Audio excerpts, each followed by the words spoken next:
Asilimia kubwa ya mambo yanayotokea kwenye maisha yetu ya kila siku ni matokeo ya tabia. Hivyo basi tunataka kusema tabia ni jumla ya mambo ambayo mtu huyafanya kwa kujirudia, ambayo kwa namna nyingine pia ni ngumu kuyaacha kwa sababu ni sehemu, yanafanyika ni kama sehemu ya maisha yake ya kila siku.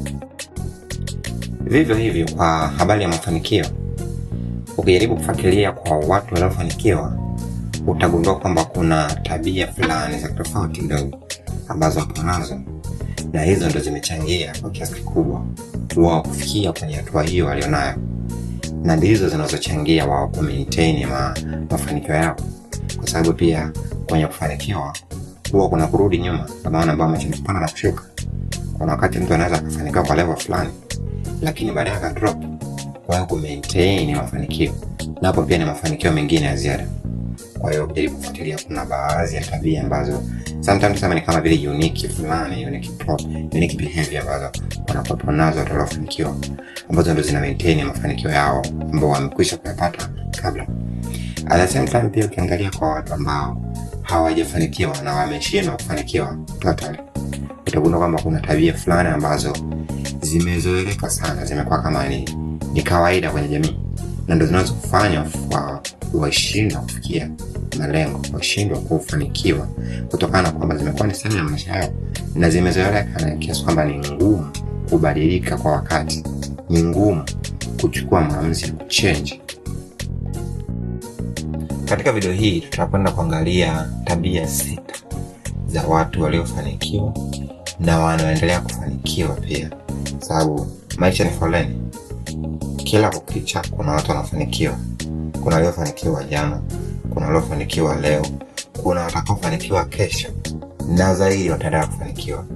Na wote hawa kiujumla wapo ndani ya ile list ya watu ambao wana tabia fulani za tofauti.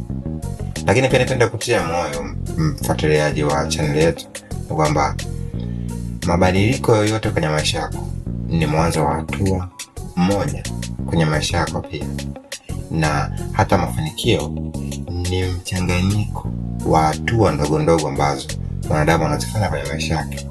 Kwa hiyo hata wewe unaweza kuwa miongoni mwa watu ambao tunazungumzia, yani watu wenye tabia fulani za tofauti. Tutakwenda na kwamba ukiamua kubadilika leo, unakiwa na uwezo kuingia kwenye list wakati wote, kwa sababu hata hao ambao wana hizi tabia si kama wamezaliwa nazo. No. Kuna wengine wamejifunza kuona, kuna wengine wamejifunza kushirikisha, kuna wengine wamejifunza kupitia video kama hivi. Mtu akagundua kuna mahala alikuwa anafeli, basi akaanzia hapa. Kwa hiyo hata wewe unaweza kuanzia hapo ulipo wakati huu na ukafikia kwenye hii list siku hadi siku. Hiyo basi mtema kwamba unaweza kuwa kwenye hii list wakati wote. Ni swala la kuamua na kuweka nia, kuweka malengo na kufanyia kazi. Tabia namba 1. Watu waliofanikiwa na wanaendelea kufanikiwa kuweka malengo.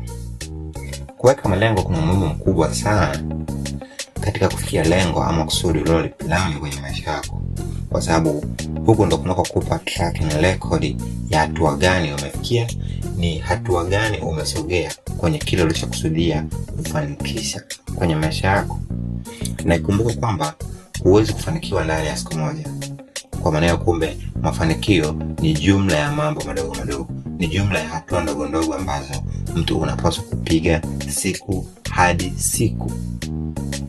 Kutokana na basi watu waliofanikiwa na wanaendelea kufanikiwa wanatambua thamani ya hatua ambao wanapaswa kupiga siku hadi siku. Hivyo basi wana tabia ya kuweka malengo hata katika shughuli zao za kila siku. Kufuatilia watu waliofanikiwa na wanaendelea kufanikiwa hadi leo ni kwamba kabla siku haijaanza anakuwa ameshapanga, anakuwa ameshaweka malengo kwamba siku hii lazima nifanikishe hatua hii hapa, lazima nisogee kwenye point hii hapa, na anakuwa serious kupambania.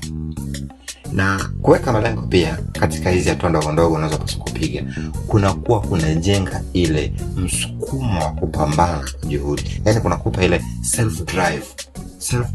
Unajua kuna baadhi ya vitu watu wanafanya kwa kusukuma, lakini unavyoweka malengo katika siku hadi siku, katika hizo hatua ndogo ndogo unazopaswa kufanikisha ndani ya siku, kunakuwa kuna ile inner drive ya kukusukuma, yani kunakuwa na msukumo kutoka ndani yako mwenyewe kwamba nifikie hatua hii hapa, ili kesho nisogee hatua hii, kesho kutwa nisogee hatua hii, ndani ya mwaka mmoja niwe point hii hapa.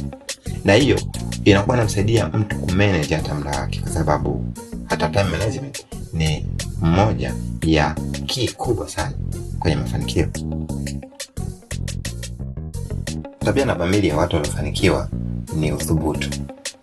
Uthubutu ni ile hali ya kutekeleza mipango ambayo mwanadamu amejiwekea kwenye maisha yake. Na ikumbuka kwamba katika hizi jitihada za kupambania maisha, mara nyingi watu wanaanza na mtaji, tunasema starting capital. Lakini unaambiwa kwamba katika kila kitu unachoplani kufanikisha kwenye maisha yako, kuna uwezekano wa kupoteza pia. Kama wazungu wanasema kwamba in everything you are planning to win, be prepared to lose. Hii ni tofauti sana kwa watu ambao wameshindwa au watu walioshindwa kufanikiwa. Wao huwa wakisikia tu kuna loss mahali, kwamba ni ile swala kuna kupoteza, basi ni mwisho wa mpango. Kwa watu waliofanikiwa, hii iko tofauti kidogo. Wao kutekeleza jambo pasipo kuhesabu kama kuna loss ama kuna nini mbele, kwa sababu wanaamini kwamba loss ni sehemu ya mapambano. Kupoteza ama kupata, kupata ama kupoteza ni sehemu ya mapambano. Kwa hiyo wako self au positive minded. Tabia namba 3 ya watu waliofanikiwa ni kwamba hawavunjiki moyo ama hawakati tamaa mapema juu ya kitu wanachokiamini. Hebu jiulize, ni mara ngapi umefanya jambo fulani halikufanikiwa, lakini hukuvunjika moyo ukafanya tena?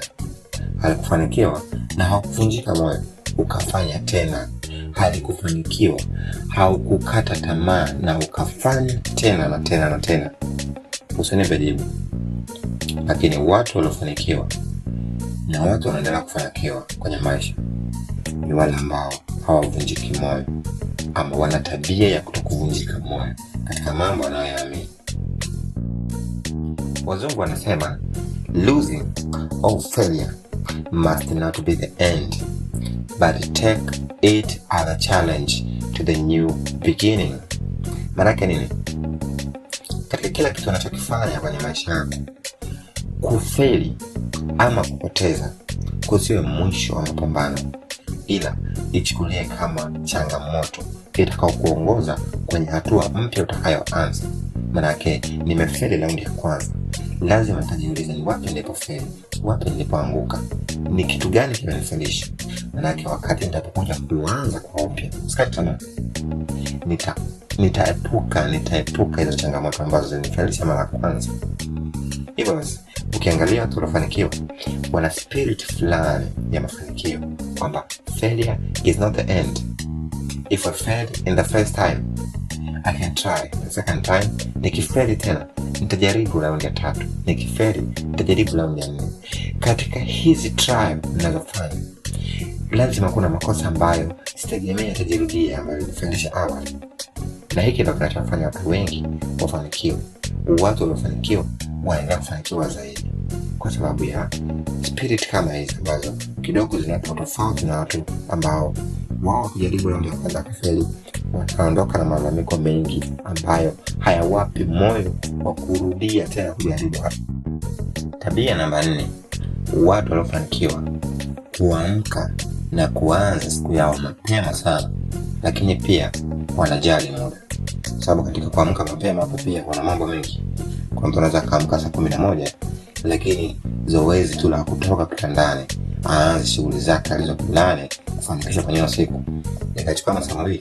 Mtu anaamka saa 11, anachukua smartphone, kuja kaweka smartphone, anajua kama kumekucha, nianze majukumu yangu saa 1. Kwa hiyo kote kuna kufeli kujali muda pia. Sasa basi, kwa watu waliofanikiwa, hii sio tofauti kidogo. Wanaamka mapema na wanajali muda. Kujali muda kunaendana sambamba na kupanga ratiba, kwamba nitaamka muda fulani, nitafanikisha jambo fulani saa ngapi mpaka saa fulani, nitafanya jambo fulani saa fulani mpaka saa fulani. Hii ratiba inakusaidia kumaintain muda. Unajua muda ni mali. Watu wengi hawajui, lakini wanatambua kwamba muda ni mali, lakini hawajui ni mali kwa kiasi gani. Tabia namba 5, watu wengi waliofanikiwa na wanaendelea kufanikiwa hupendelea zaidi kujifunza, kwa sababu wanaamini elimu haina mwisho. Kufanikiwa hakumaanishi kwamba kila kitu basi umemaliza. Kuna changamoto pia katika mafanikio ambazo usipokuwa makini kuzifanyia kazi, usipokuwa makini kujifunza na kufuatilia kwamba ni changamoto zipi zinaweza zikanikwamisha, ni changamoto zipi natakiwa nipambane kwa kiwango hiki, nipambane kwa jitihada hizi kuzikabili, sisi zikanirudisha nyuma, tujikuta kwa juu ya mawe wakati usiotegemea. Kwa hiyo watu wengi wanafanikiwa kufuatilia ni watu wa kusoma sana vitabu, wanapambana sana kuna kutafuta ni wapi ambapo wanaweza wakastabilize mafanikio yao. Kuna watu wanasema kwamba usijifunze kwa watu walioshindwa. Hapana, kujifunza kuna play part. Kwa watu waliofanikiwa jifunze, maana kuna kitu ambacho ulikuwa ukijui utagain, kitakusaidia kuimprove. Lakini vile vile kuna kitu ambacho unapaswa kujifunza kwa mtu aliyefeli ambacho kitakusaidia kustabilize. Maana mtu aliyefeli lazima kuna chanzo. Sasa kama hukijui utakuja kuondokea pale pale wakati usiotegemea. Kwa hiyo watu walifanikiwa pia kujifunza kwa walioshindwa, kwa sababu wanateki someone failure as an advantage to learn, ili astabilize mafanikio yake, kesho kutwa asije karudi nyuma kwa vitu ambavyo havikutarajiwa. Tabia namba 6. Watu wengi waliofanikiwa wanaamini kwamba team working au ushirikiano katika kazi unaongeza tija na unasaidia kufikia malengo kwa wakati. Tofauti na watu ambao wameshindwa au ambao hawajafanikiwa, wao wanaamini kwamba ushirikiano au timu basi ni mpaka ufungue kampuni au ufungue miradi mikubwa. No. Timu inaanza na watu wawili, watatu, wanne. Kadri unazidi kusogea, unazidi kuongeza tija ya timu. Watu waliofanikiwa wanatambua umuhimu wa team working, kwa sababu wanaamini kwamba sio kila mtu anaweza kufanya, na wakati mwingine unavyokuwa na watu wawili watatu na kufanya nao kitu ambacho kinakusogeza kwenye malengo yako, kinakusaidia kufanya vitu kwa ufanisi zaidi. Kumbuka pia unapaswa kupata muda wa kupumzika. Sio kila kitu utafanya mwenyewe. Kuna wakati utachoka, kuna wakati utaumwa. Sasa kama huona timu, maana yake ukichoka kazi zimelala, ukiugua kazi zimelala. Kwa timu wake inakusaidia angalau kugawanya majukumu. Mgawanya majukumu katika ofisi yako, mgawanya majukumu katika kile unachokifanya, kunakusaidia kuongeza ufanisi.